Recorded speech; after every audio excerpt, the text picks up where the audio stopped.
nos últimos 17 anos que controla a faixa de Gaza, o Hamas utilizou 1,3 bilhão de dólares para construir sua máquina terrorista, seus túneis subterrâneos. De onde vem esse dinheiro? Fala tropa, tudo bem com vocês? Pra quem não me conhece, eu sou o Paulo Renan e estou aqui para gravar mais um vídeo. Baseado no vídeo de hoje, eu vim reagir a um vídeo intitulado O Verdadeiro Objetivo do Hamas e o Seu Plano para o Futuro. Esse é um corte do episódio que rolou lá no Inteligência Limitada e caso você queira assistir o episódio completo, o link vai estar na descrição. Então é isso, dados os recados para cada missões, vamos embora reagir a mais esse vídeo. Depois de 7 de outubro, qual se tornou o objetivo de Israel? É acabar com Hamas? Isso é possível? E em que pé está esse objetivo? O exército israelense tem dois objetivos nessa guerra. O primeiro é trazer de volta para suas casas todos os reféns. Foram quantos? Que foram sequestrados. Foram 251 reféns sequestrados. Ainda tem 90 reféns nas mãos do Hamas. Inclusive, um bebê que foi sequestrado com 9 meses de idade. E um idoso com 86 anos, que foi sobrevivente do Holocausto há 80 anos atrás e está passando o segundo Holocausto nos túneis subterrâneos na faixa de Gaza. Então é trazer de volta os reféns, os que estão vivos. Porra, será que esse coroa tá vivo ainda? Vivos para suas famílias e os que foram assassinados pelo Hamas para serem enterrados com respeito no território israelense. E o segundo objetivo é acabar com a capacidade militar e terrorista do Hamas na faixa de Gaza e que o Hamas não continue governando a faixa de Gaza, para que não continue sendo uma ameaça ao território israelense. Veja, Vilela, o Hamas continua dizendo, mesmo nesses últimos dias, que o 7 de outubro não é o objetivo do Hamas. O 7 de outubro foi o primeiro passo do objetivo do Hamas. Que é? Qual é o objetivo? O objetivo do Hamas é eliminar Israel do mapa. Não é criar um Estado palestino. Não é resistência. Estados, então. Não tem nenhum apelo por dois estados, o Hamas. O Hamas quer eliminar Israel do mapa. E por isso, segundo o Hamas, 7 de outubro não alcançou o objetivo. Mas 7 de outubro foi o primeiro passo, segundo o Hamas, para alcançar o objetivo de eliminar Israel do mapa. E nenhum país soberano aceitaria uma situação como essa, na qual terroristas lançam 13 mil foguetes em um ano em direção ao seu território, visando casas de civis, hospitais aqui no território, que invadem o seu território, mais de 3 mil terroristas, entram em 20 comunidades, assassinam 1.200 pessoas, deixam 5.500 feridos e sequestram 251. Olha, para ter noção da dimensão do que foi o 7 de outubro, eu vou tentar explicar de uma forma que os brasileiros vão entender. A população de Israel tem mais ou menos entre 9 a 10 milhões de habitantes. O Brasil tem pouco mais de 200 milhões de habitantes. Se um ataque como esse, nessas proporções, acontecesse no Brasil, ele atingiria 160 mil pessoas. Quase minha cidade inteira. Tenta imaginar o Maracanã lotado, arquibancada lotada. 80% dos que estão no Maracanã são fuzilados, mas não morrem, ficam feridos, 80%. 16% são assassinados e 4% são sequestrados. Agora multiplica isso por 2. Isso foi o que aconteceu em Israel no 7 de outubro. É muito difícil encontrar uma casa aqui em Israel que não tem um familiar, um amigo, um conhecido que não foi sequestrado, assassinado ou que ficou ferido no 7 de outubro. Nenhum país soberano aceitaria uma situação como essa, na qual um grupo terrorista que quer te exterminar, quer acabar com você, que tudo que faz é fabricar suas capacidades, desenvolver suas capacidades para alcançar esse objetivo. Aí agora eu vou levantar uma questão aqui para vocês rapidamente aqui no nosso react aqui. Tem pessoas, independente aí, mano, a gente sabe qual é o espectro político de quem defende quem e eu de verdade, mano, eu de verdade, uma coisa é a Palestina como país, beleza, é um país, uma nação que pode ter suas diferenças ali com Israel. Outra coisa é um grupo considerado malabarista, entendeu? Os camaradas pra frente que toca o terror, que toca aquela musiquinha entre avião de Rubem, tá ligado? E pessoas defendendo esse povo aí, tá ligado? Tipo, que são da Palestina, mas que não definem a soberania, não define a nação ali, tá ligado? Então, cara, mano, como que tu defende um bagulho desse, mano?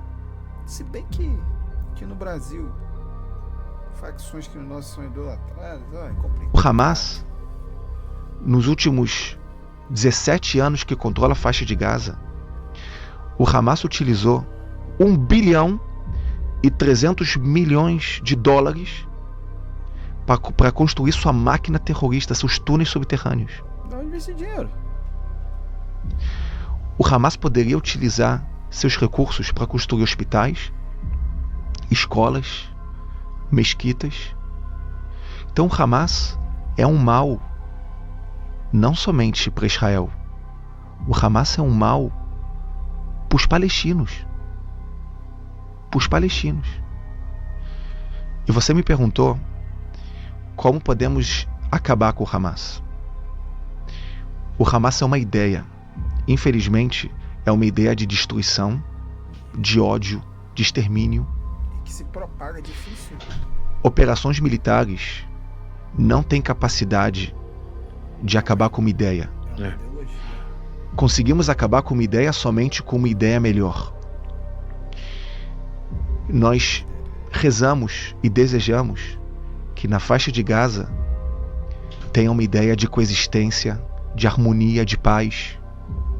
Mas talvez a longo prazo nós vamos conseguir que tenha na faixa de Gaza uma ideia de harmonia, de paz, para poder fazer a paz aqui na região. Mas o que sim nós vamos conseguir nessa guerra, mesmo que a ideia de destruição continue a prevalecer na faixa de Gaza, nós não vamos permitir que essa ideia seja traduzida em mísseis, em túneis subterrâneos e em 7 de outubro. O exército de Israel, o Estado de Israel, entregou a faixa de Gaza para os palestinos em 2005. Nós tiramos da faixa de Gaza todos os assentamentos israelenses que tinham na faixa de Gaza. Muitas pessoas pensam que o Hamas tem como objetivo resistir à ocupação israelense na faixa de Gaza. Sabe quantos israelenses moravam na faixa de Gaza no 6 de outubro? 2. Uma pessoa com deficiência mental e um árabe. Os dois que foram sequestrados pelos terroristas. Eram os únicos israelenses que estavam na faixa de Gaza.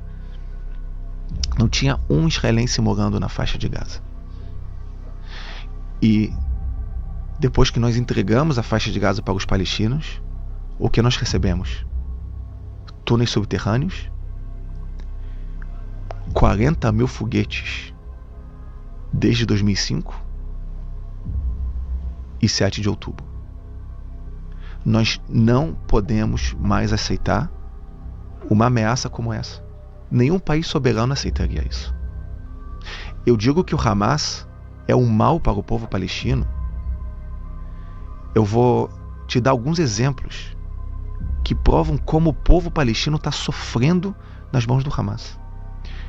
Antes do 7 de outubro, até o 6 de outubro de 2023, trabalhavam em Israel 18.500 palestinos todos os dias. Entravam em Israel para trabalhar em Israel. Eles recebiam em Israel um salário 6 vezes maior do que poderiam receber na faixa de Gaza. E 7.500 palestinos entravam todos os anos para receber tratamentos médicos nos hospitais israelenses. A grande maioria eram crianças com câncer que não tinham oportunidade de receber esse tipo de tratamento nos hospitais na faixa de Gaza.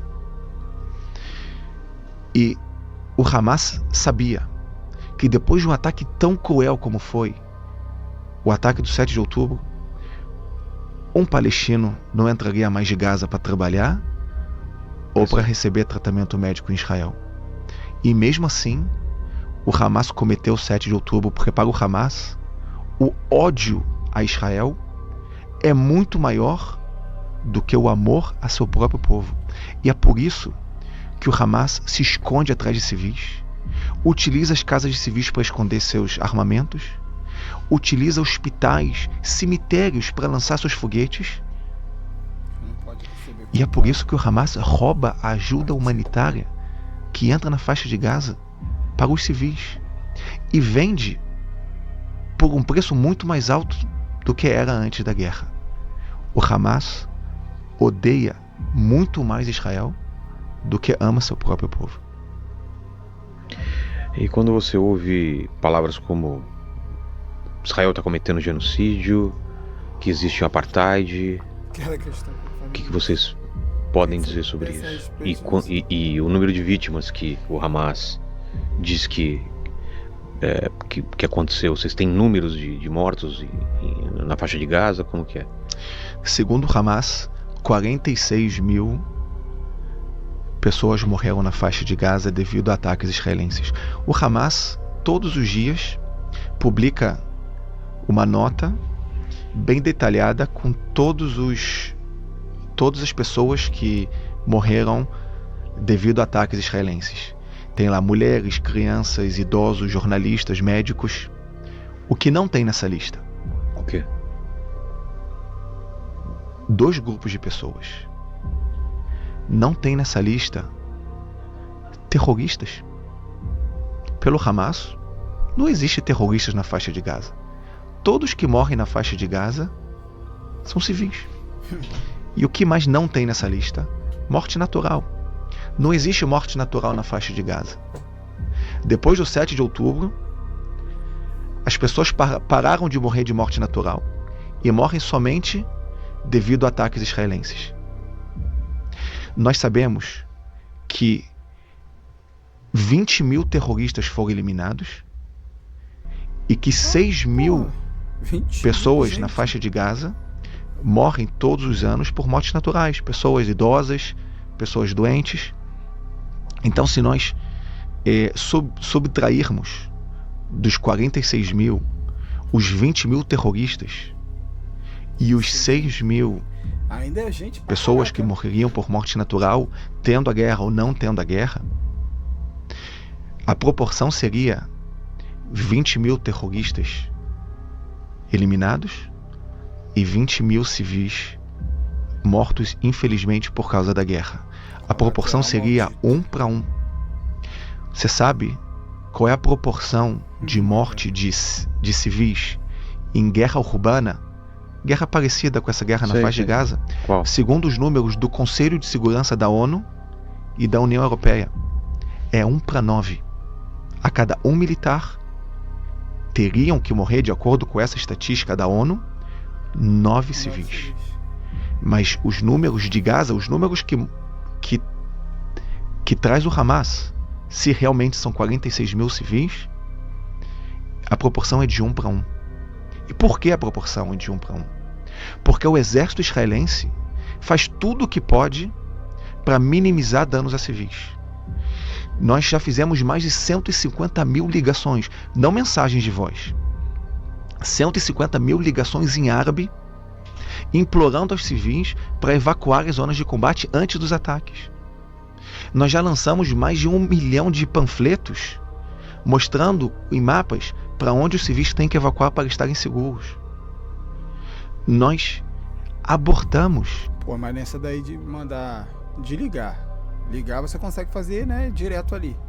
Agora, por exemplo, jogou folheto, o terrorista também vai pegar, pô. Vai saber para onde ele tem que ir, vai se misturar. Diversos ataques, porque civis apareceram de uma forma inesperada no lugar que seria atacado. Enfim, nós fazemos tudo o que podemos para minimizar danos a civis. Nós utilizamos armamentos cirúrgicos. Muitas vezes nós conseguimos atingir um andar sem deixar o prédio destruído. Por que nós não destruímos o prédio? Porque nós sabemos que tem civis no prédio. Nós fazemos tudo o que podemos para que os danos a civis sejam os menores possíveis, mas para nós, os danos a civis é uma tragédia enorme. Com certeza. Em hebraico tem uma expressão que diz que dam libi yotze aleim.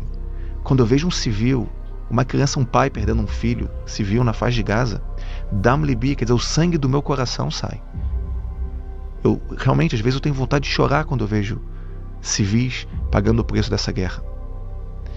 Mas a grande diferença é que, enquanto que para nós isso é uma tragédia, para o Hamas isso é uma estratégia. Porque a estratégia do Hamas diz o seguinte: vamos nos esconder atrás de civis. Porque se escondendo atrás de civis vai acontecer uma das duas hipóteses. O exército israelense é um exército moral, ético, que atua de acordo com todas as normas internacionais, então o exército não vai atacar os terroristas porque estão atrás de civis. E se o exército atacar os terroristas, civis vão morrer, e a morte de civis será utilizada como uma pressão internacional enorme para essa guerra ser acabada o mais rápido possível com o Hamas no poder. E com o Hamas com suas capacidades militares para cometer o próximo 7 de outubro. Então, para o Hamas, se esconder atrás de civis e a morte de civis é o win-win situation. Ou o ataque não será concretizado pelo exército israelense, ou os civis morrerão, e quanto mais civis morrerem para o Hamas é melhor, e terá uma pressão internacional para essa guerra ser acabada o mais rápido possível. Então, quando as pessoas falam em genocídio na faixa de Gaza e falam atuação desproporcional do exército e morte de civis, sem citar o grande responsável pela destruição na faixa de Gaza, que é o que começou essa guerra no 7 de outubro e o que utiliza os civis como escudos humanos, que é o Hamas, os terroristas do Hamas, eles estão nos túneis subterrâneos, vendo isso pela televisão, estão rindo e batendo palma. Porque essa é exatamente a estratégia do Hamas. É isso, rapaziada. Terminou por aqui. Deixa nos comentários o que você pensa a respeito disso, mano. Eu acho que numa briga é difícil você falar quem é bonzinho, quem é ruim, mas, porra, pelo amor de Deus, os caras foram lá, fizeram o estrago que fizeram. Eles o tempo todo ficam lançando míssil e o domo de ferro. Eu acho que não precisa, né, ter muito neurônio pra, né, saber quem que tá procurando ideia, quem é que tá procurando confronto. Não vou nem falar mais, tá ligado? Mas é isso, essa é a minha opinião. Deixa nos comentários se você pensa a respeito disso. Eu vou ficando por aqui. Forte abraço, vejo vocês no próximo vídeo.